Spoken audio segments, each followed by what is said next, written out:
We can now, by virtue of new technology, actually get all the energy we need in North America without having to go to the Arabs or the Venezuelans or anyone else. That wasn't true in his time. That's why my policy starts with a very robust policy to get all that energy in North America and become energy secure. Number two, trade.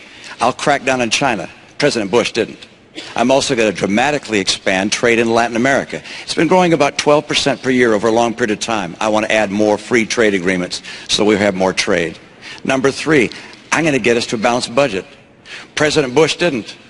President Obama was right. He said that that was outrageous to have deficits as high as $500 billion under the Bush years. He was right. But then he put in place deficits twice that size for every one of his 4 years. And his forecast for the next 4 years is more deficits, almost that large. So that's the next area I'm different than President Bush. And then let's take the last one, championing small business. Our party has been focused on big business too long. I came through small business. I understand how hard it is to start a small business. That's why everything I'll do is designed to help small businesses grow and add jobs. I want to keep their taxes down on small business. I want regulators to see their job as encouraging small enterprise, not crushing it. And the thing I find most troubling about Obamacare, well, it's a long list, but one of the things I find most troubling is that when you go out and talk to small businesses and ask them what they think about it, they tell you it keeps them from hiring more people. My priority is jobs. I know how to make that happen. And President Bush had a very different path for a very different time. My path is designed in getting small businesses to grow and hire people. Thanks, Governor. Mr. President. Well, first of all, I think it's important to tell you that we did come in during some tough times. We were losing 800,000 jobs a month when I started. But we have been digging our way out of policies that were misplaced and focused on the top doing very well and middle-class folks not doing well. Now, we've seen 31 consecutive months of job growth, 5.2 million new jobs created. And the plans that I talked about will create even more. But when Governor Romney says that he has a very different economic plan, the centerpiece of his economic plan are tax cuts. That's what took us from surplus to deficit. When he talks about getting tough on China, yeah, keep in mind that Governor Romney invested in companies that were pioneers of outsourcing to China and is currently investing in countries, in companies that are building surveillance equipment for China to spy on its own folks. Governor, you're the last person who's going to get tough on China. And what we've done when it comes to trade is not only sign 3 trade deals to open up new markets, but we've also set up a task force for trade that goes after anybody who is taking advantage of American workers or businesses and not creating a level playing field. We've brought twice as many cases against unfair trading practices than the previous administration, and we've won every single one that's been decided. When I said that we had to make sure that China was not flooding our domestic market with cheap tires, Governor Romney said I was being protectionist, that it wouldn't be helpful to American workers. Well, in fact, we saved 1,000 jobs. And that's the kind of tough trade actions that are required. But the last point I want to make is this. You know, there are some things where Governor Romney is different from George Bush. Yeah, George Bush didn't propose turning Medicare into a voucher. George Bush embraced comprehensive immigration reform. He didn't call for self-deportation. George Bush never suggested that we eliminate funding for Planned Parenthood. So there are differences between Governor Romney and George Bush, but they're not on economic policy. In some ways, he's gone to a more extreme place when it comes to social policy. And I think that's a mistake. That's not how we're going to move our economy forward. I think you know that these last 4 years haven't been so good as the president just described, and that you don't feel like you're confident that the next 4 years are going to be much better either. I can tell you that if you were to elect President Obama, you know what you're going to get. You're going to get a repeat of the last 4 years. We just can't afford 4 more years like the last 4 years. He said that by now we'd have unemployment at 5.4%. The difference between where it is and 5.4% is 9 million Americans without work. I wasn't the one that said 5.4%. This was the president's plan. Didn't get there. He said he would have by now put forward a plan to reform Medicare and Social Security because he pointed out they're on the road to bankruptcy. He would reform them. He'd get that done. He hasn't even made a proposal on either one. He said in his first year he'd put out an immigration plan that would deal with our immigration challenges. Didn't even file it. This is a president who has not been able to do what he said he'd do. He said that he'd cut in half the deficit. He hasn't done that either. In fact, he doubled it. He said that by now middle-income families would have a reduction in their health insurance premiums by $2,500 a year. It's gone up by $2,500 a year. And if Obamacare is passed or implemented, it's already been passed, if it's implemented fully, it'll be another $2,500 on top. The middle class is getting crushed under the policies of a president who has not understood what it takes to get the economy working again. He keeps saying, look, I've created 5 million jobs. That's after losing 5 million jobs. The entire record is such that the unemployment has not been reduced in this country. The unemployment, the number of people who are still looking for work, is still 23 million Americans. There are more people in poverty. 1 out of 6 people in poverty. How about food stamps? When he took office, 32 million people were on food stamps. Today, 47 million people are on food stamps. How about the growth of the economy? It's growing more slowly this year than last year, and more slowly last year than the year before. The president wants to do well, I understand, but the policies he's put in place, from Obamacare to Dodd-Frank to his tax policies to his regulatory policies, these policies combined have not led this economy take off and grow like it could have. You might say, well, you got an example of when it worked better? Yeah.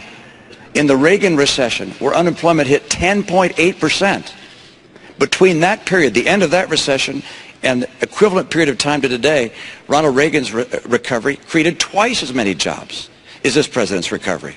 5 million jobs doesn't even keep up with our population growth. And the only reason the unemployment rate seems a little lower today is because of all the people that have dropped out of the workforce.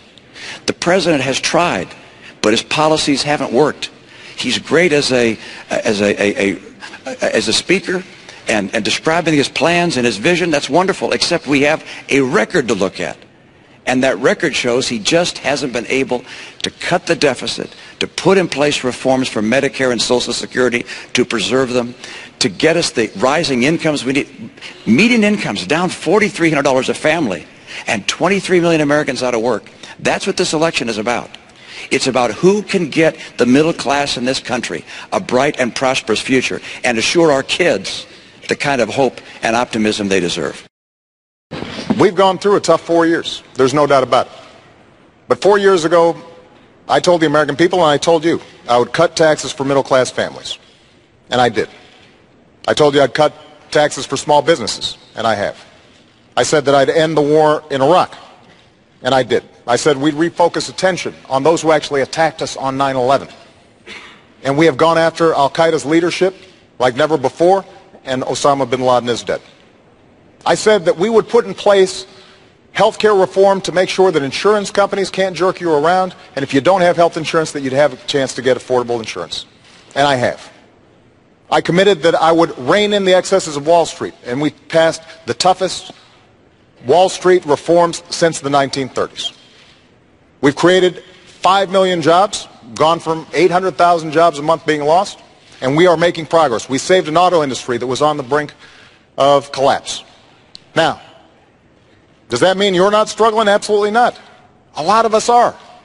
And that's why the plan that I put forward for manufacturing and education and reducing our deficit in a sensible way, using the savings from ending wars to rebuild America and putting people back to work, making sure that we are controlling our own energy, but not just the energy of today, but also the energy of the future. All those things will make a difference. So the point is, the commitments I've made, I've kept.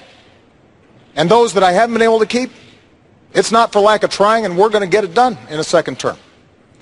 But you should pay attention to this campaign, because Governor Romney has made some commitments as well. And I suspect he'll keep those too.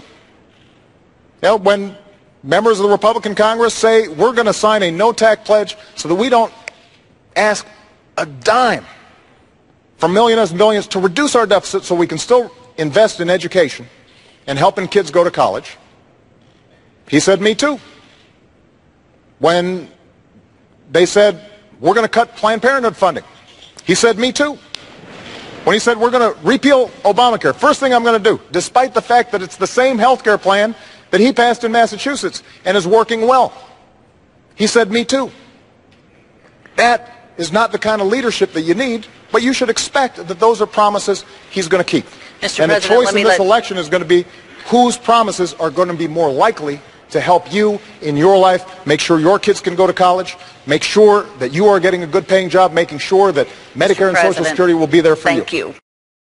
Let me get the governor in here, Mr. President. Let's speak to, if you could, Governor, the idea of self-deportation. Self-deportation says let people make their own choice. What I was saying is we're not going to round up 12 million people, undocumented, illegals, and take them out of the nation. Instead, let people make their own choice.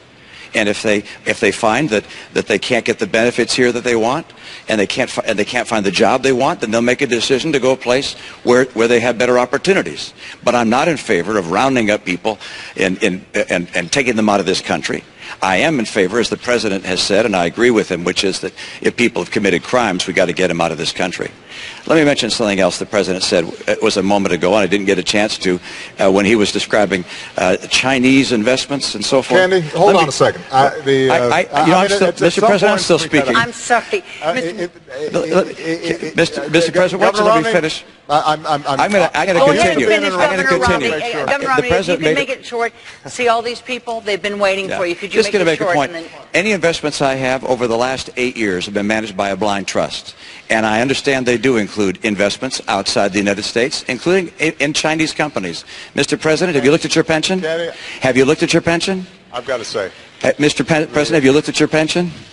You know, I don't look at my pension. It's not as big as yours, so it doesn't take as long. Let me give you some. Let me give you some advice. I don't check it that often. Let me give you some advice. Look at your pension. You also have investments in Chinese companies. You also have investments outside the United States. You also have investments through a Cayman's trust. We're sort of way off topic. So, Mr. President, we're a little off topic. Completely off the immigration. I thought we were talking about immigration.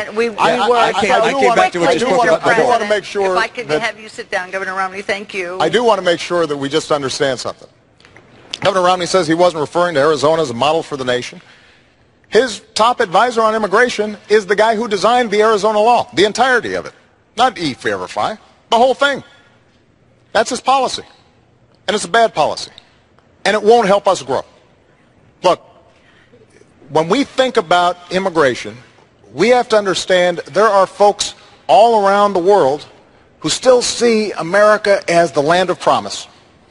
And they provide us energy, and they provide us innovation, and they start companies like Intel and Google, and we want to encourage them.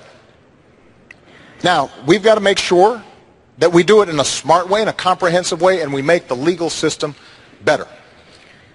But when we make this into a divisive political issue, and when we don't have bipartisan support, I can deliver, Governor, a whole bunch of Democrats to get comprehensive immigration reform done, and I'll get it done. First year. We have not seen Mr. President, let me move you on serious here, about please. this issue at all. And it's time for them to get serious on it. This used to be a bipartisan issue. President Obama, Governor Romney, thank you for being here tonight. On that note, we have come to an end of this.